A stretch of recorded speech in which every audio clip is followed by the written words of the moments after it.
Hi everyone, my name is Rita Gardner and I'm going to be talking about a brief reflection on attitude. I'm going to be discussing both my observations of my own attitude and how that relates to the content that we are learning in class.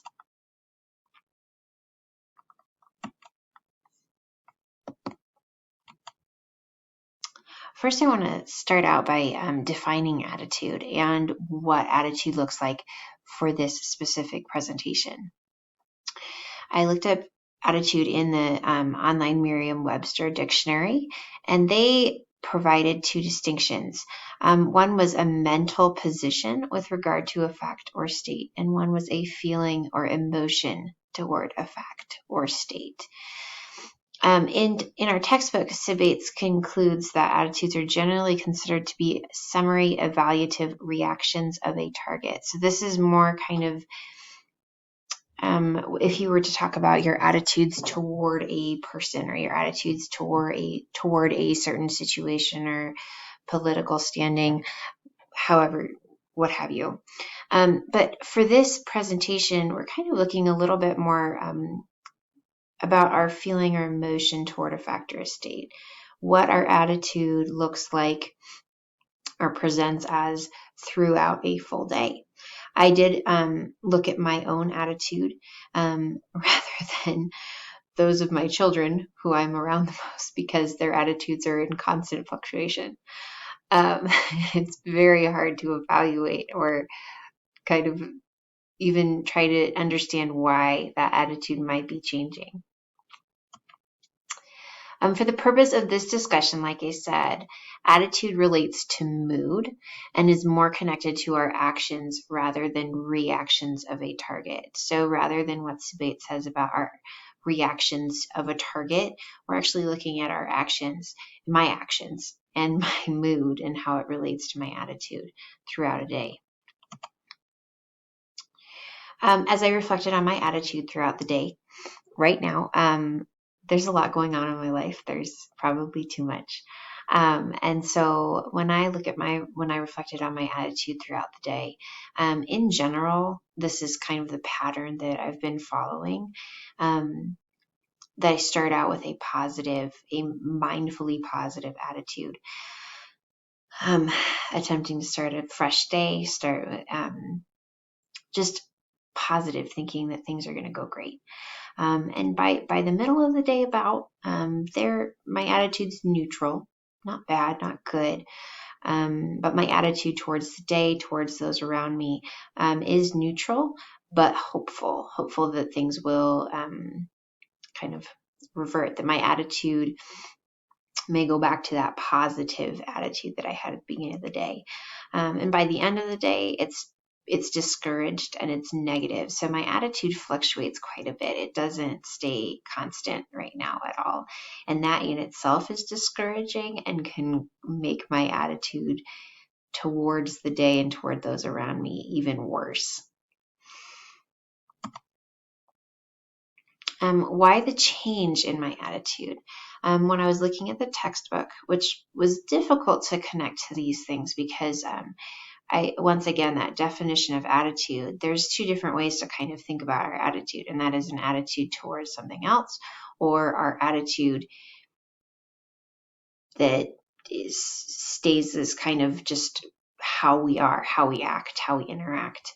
And so I went and researched a little bit about mood and attitude correlation because I have learned a lot about being conscious of my attitude and conscious of my mood because of depression that I struggle with and also past trauma. So mood and attitude are both intentional in my life. I have to consciously think about and choose to address and kind of control my mood and my attitude.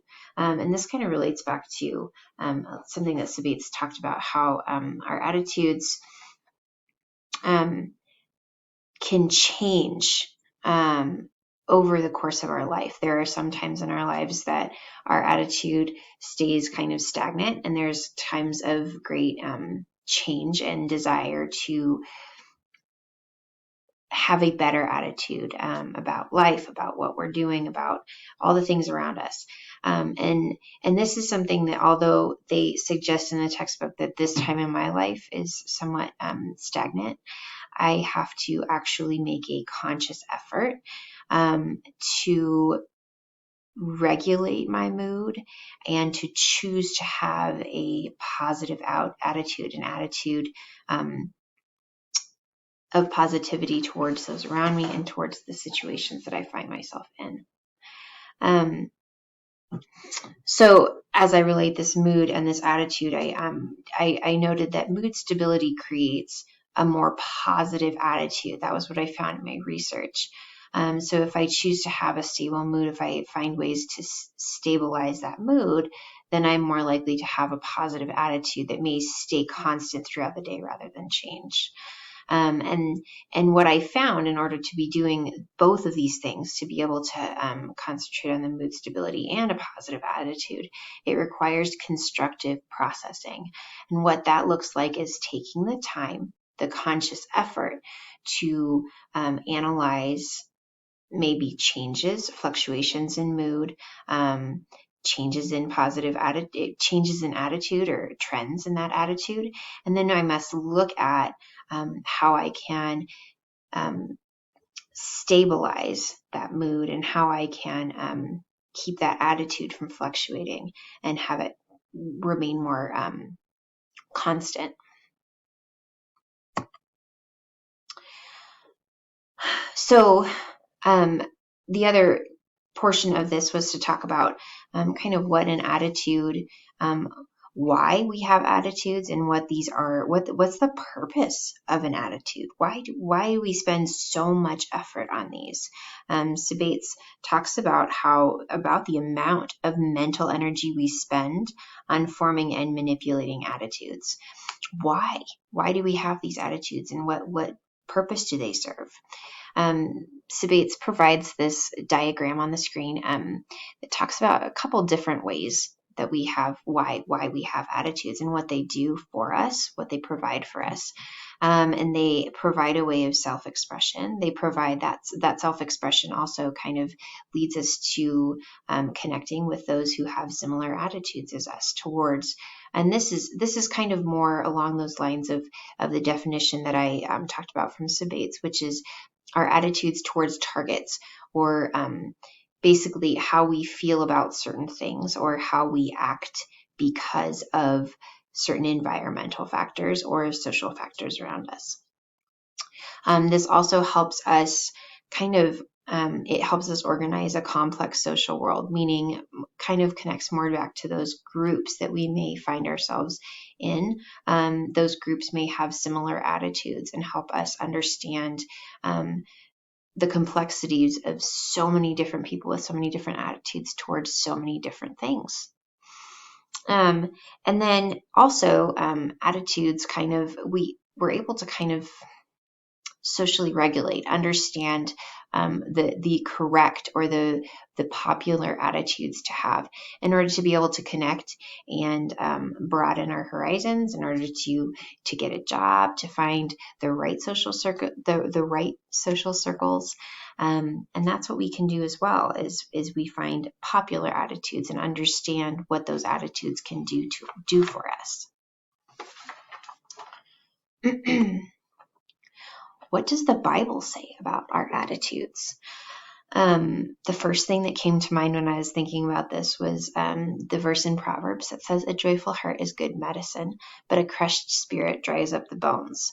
This connects back to what I was talking about, my conscious effort to create a positive attitude. I try to start out my day having this positive attitude. And this is a verse that comes up a lot. I pray that the Lord will provide me a positive attitude for those around me, for my children, for the kids that I nanny, for my husband.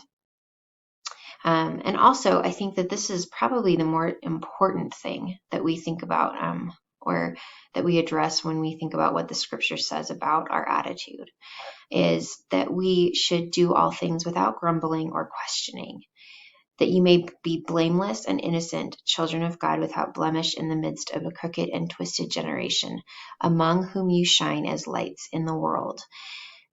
In this verse discusses and describes our attitude as being a way that we can be lights in this dark world, that we can shine our light, and that we can share the love of Christ through our attitudes, being different from those around us. Through these attempts in having an attitude, mind like Christ, and trying to follow what the scripture says about how we should act. On one hand, we have that desire, and on the other hand, we are sinful.